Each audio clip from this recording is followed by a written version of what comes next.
Hello and welcome to Time for Healing. I'm your host, Marion Porter of Star Winds. Time for Healing features Connecticut's leading healers in a unique educational show. My goal is to provide the viewer with a working knowledge of a wide variety of healing modalities. First, we will learn all about the particular healing, and then I will receive the healing live on camera.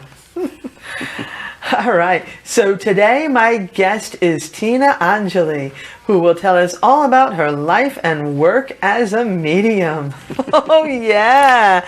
Tina, you're finally on my show. Thank you, Marion. I'm so excited to have you. Yeah, I am too. Thank you for inviting me. Yay, yay. So you're a medium. Yes. That's great. Now, I've had some other mediums on this show, so tell me, what kind of medium are you? And are there other kinds? I know that everyone is different, does the work differently. I don't know if I can categorize myself. What I get the information, I see it, I hear it, and I feel it. And that's how I give it to the person that's receiving it. So, and I've been doing this since I was 2 years old. Wait, how old? 2. 2 years? Oh, I got to find out now. Now, 2 years old? Yes. How did that start? Of course, I didn't know. I thought at that age, I thought everybody was able to see people floating around. And then when at the age of 8, which it's actually the time when the ego sets into the body. The ego? The ego. Okay. That's when I started questioning, and I didn't want to be different. So I said, I don't want to deal with this right now. And so you shut it down? I shut it down. But what was it like at the tender age of 2?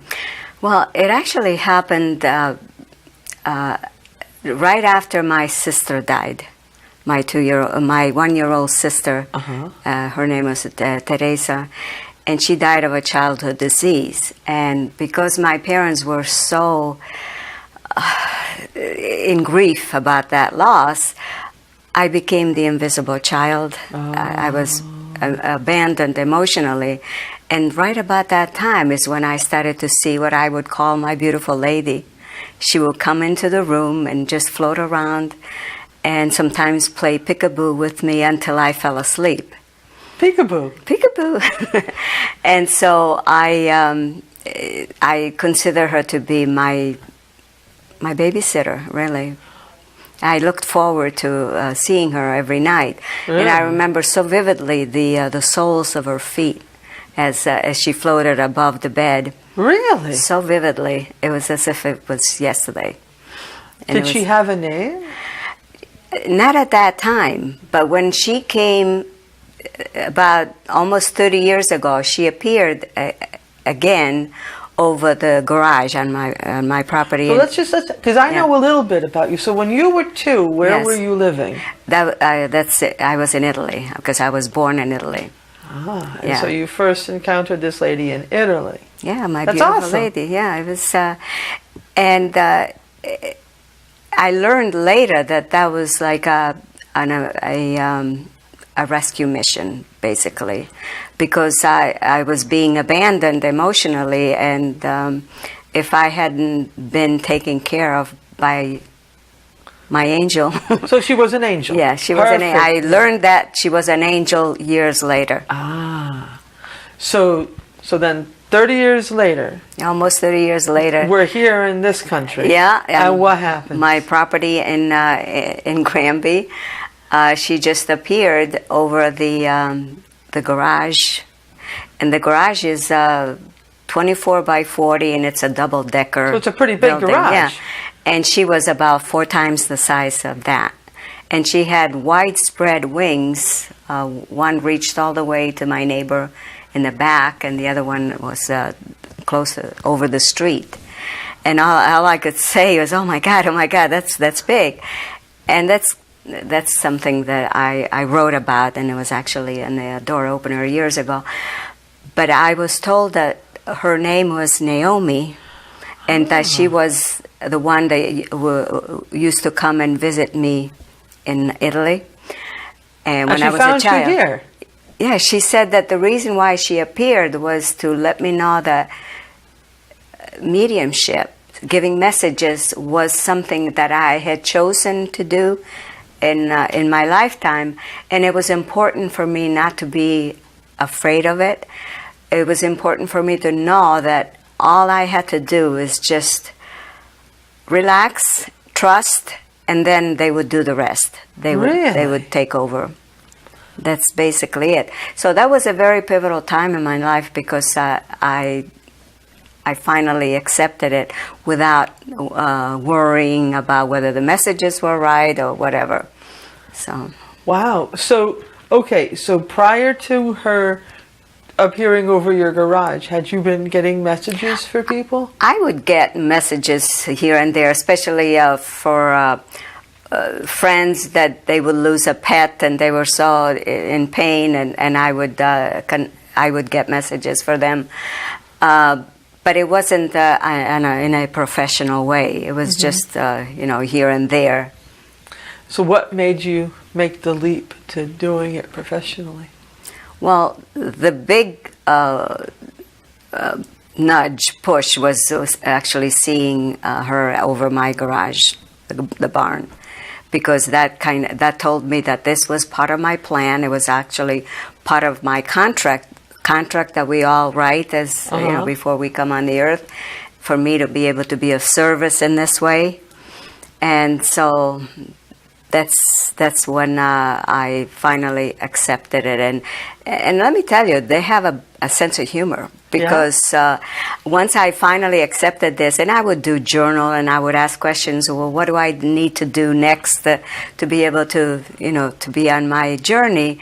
And I remember I was so eager to find out one time when I was doing a journal, and they had me write, get a step stool. Get a step stool? I said, well, what do you mean by get a step stool? Because you're going to be doing more and more of this, and those podiums are too tall for you. It's like a sense of humor galore. Awesome. Yeah. That's awesome. So you work with your angel Naomi still? Time she told me that she was she and I had been together since before Earth time, and she's one of my personal angel. Wow. Okay, and she came to me at that point in my life, because if I hadn't had the help, who knows what might have happened to me mentally and all that. And she said that she was also there to kind of prepare me for the work that I was to do later on in life. Wow. So you work with specific guides, or? I work with specific guides, like Archangel Michael is always there for me, and he helps me also with doing my work. When people, like, sometimes I work with people that have attachments, and Archangel Michael is the one to invoke for help, because he is the greatest counselor when it comes to that. I do love Michael.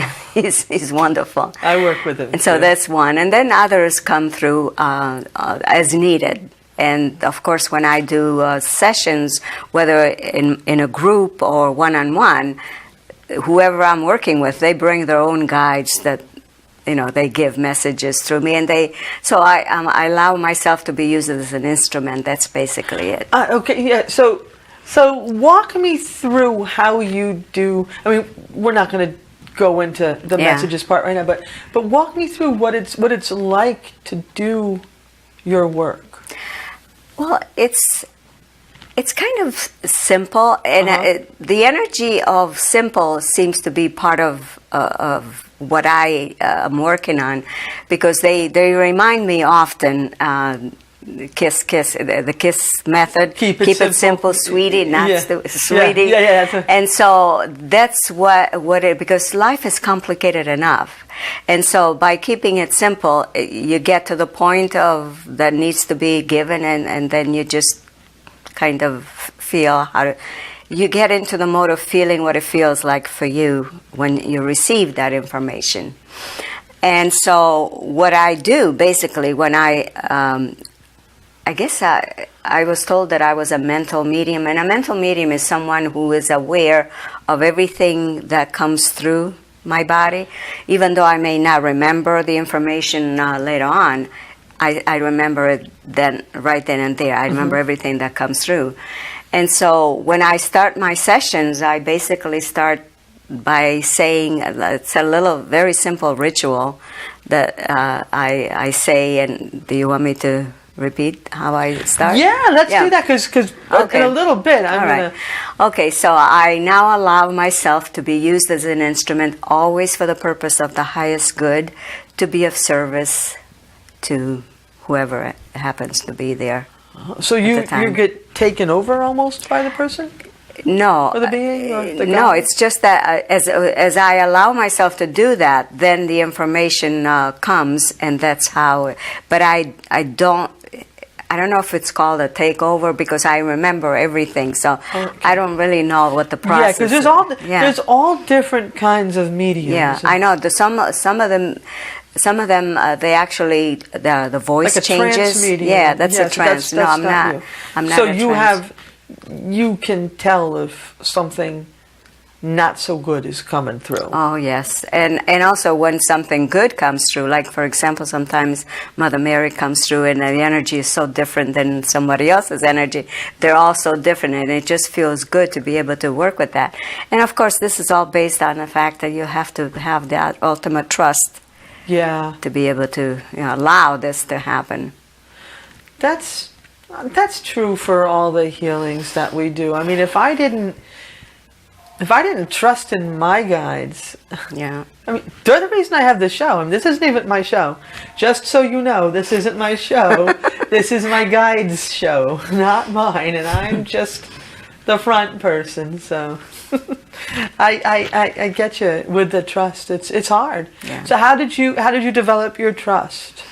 Well, like that vision over the garage, the barn on my property, that was very pivotal. Mm-hmm. And that kind of got me to readjust my thinking, and that's basically it. Because sometimes there's testing going on, like if you work with somebody who is possessed by a not so good spirit, they. My guides are right there. I have one whose name is Two Feathers, and he always appears on my right side whenever I have a difficult job to do. Yeah, he's wonderful. He's an American Indian. He actually was on the earth about 200 years ago, in about a few miles from the Phoenix area in Arizona. Wow. Yeah. So you can converse with your guide. He's first time I saw him, it was right in front of me, and I said, "Who are you?" And he said, "My name is Two Feathers." I said, "Well, that's a strange name." I just let it go. Then I leave the house to go check my mail, and there were, in the middle of my driveway, about a foot apart from each other, were two real feathers. I picked them up and I said, "Okay, I believe you." That's amazing. That's amazing. So you're able to talk with other people's guides then, right? Other people's guides with their permission, because if they come and see me, it means that they're ready to receive information, and yes, they do come through. And I never know in advance how it's going to go, so I just, again, trust is the theme. Wow. So I have a bunch of guides. I'm wondering if you can connect with my guides that have me doing this show, and see if they're happy with my show. Or I have a ton of guides. Yeah. I'd love for you to connect with any of them. So what I'm hearing for you, there is some shamanism involved in some of these guides. At least two of them have shamanic energy going for them. And they're saying that it's important for you to not question. You're going right through all the yucky stuff. Why are they saying that? Yucky stuff. Because shamanic training, you have to do so much work on yourself. It's hard. It is yucky stuff. You're healing. I love my guides. Yucky stuff. You would have thought that they would have chosen different types of words, but anyways, yeah. So it's important for you to trust. It's very important to remind yourself of that constantly, because it's only gonna get stronger. The energy is only gonna get stronger with you. You're gonna develop other gifts. There's more? Yeah. Oh Lord, I don't have enough. but it's okay, because you will, first of all, you will enjoy them, and second, you will be able to be of service to others even more so than you are now.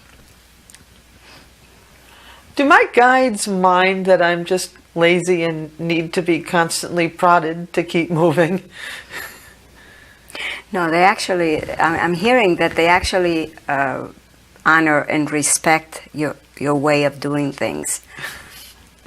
There is that commitment that they're very appreciative about. It's important for you to replenish yourself. Replenish myself. Replenish. So when you think that you're lazy and all that, it's a replenishing method of yours. Okay, cool. Because I always, I didn't ask for this life. Yes, you did.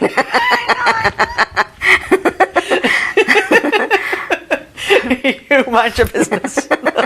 No, I know I did. Yeah. I know I did, but I like to say, I was going along fine. And then all of a sudden, all of this changes my life. And, a girl likes to think she has an agreement where every now and again she can be a regular girl.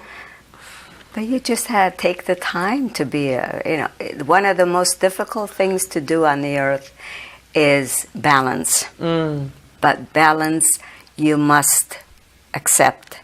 And that's why when you think that you're being lazy and all that, no, you are allowing balance to be part of your energy field.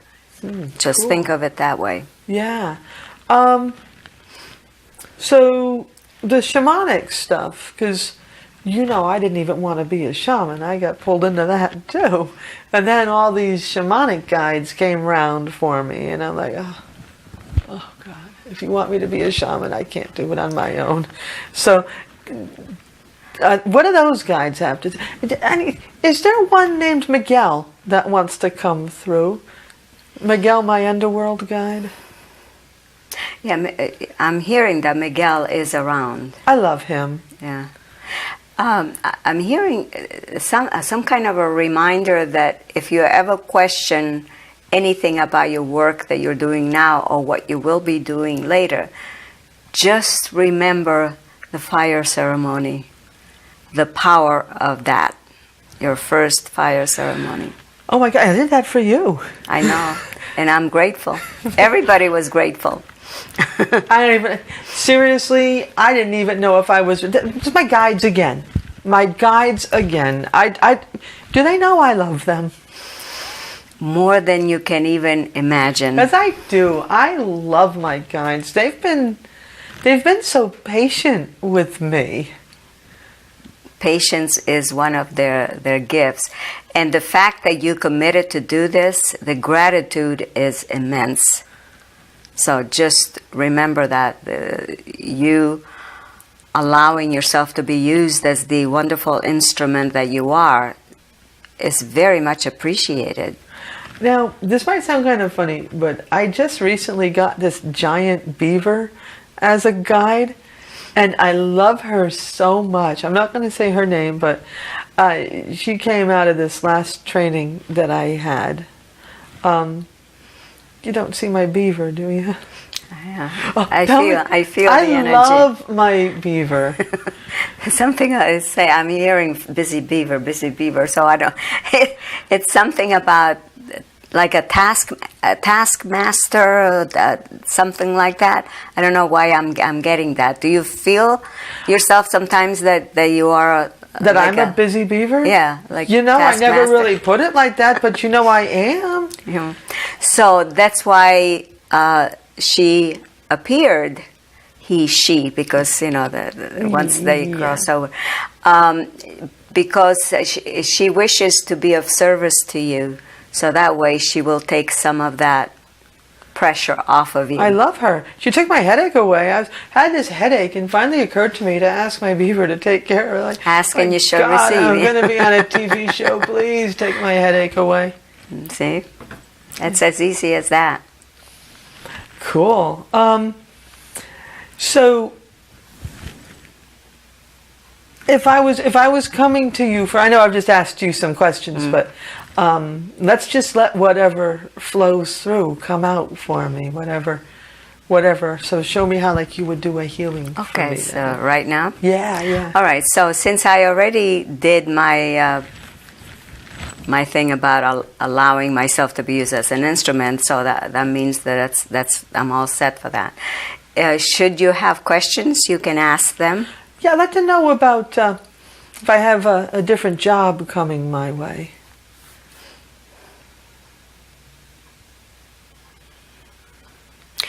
I'm hearing that there is an opportunity for growth for you, but it's within the structure of what you're doing right now.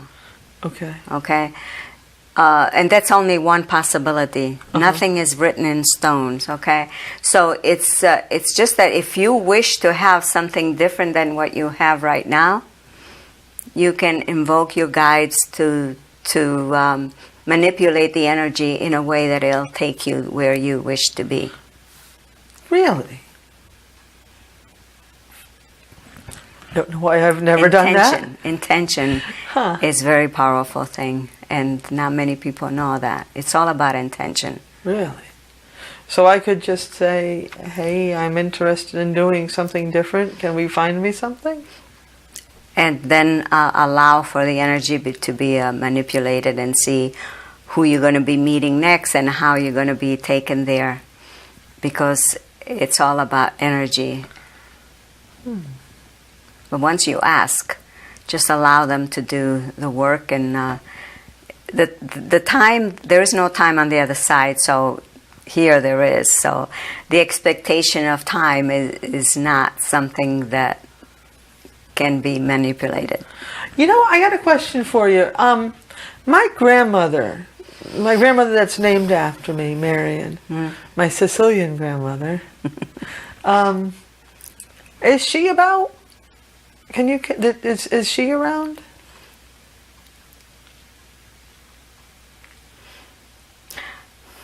Yeah, she just came through, and she's being busy with her hands. I'm not sure if she was doing some kind of knitting or something like that.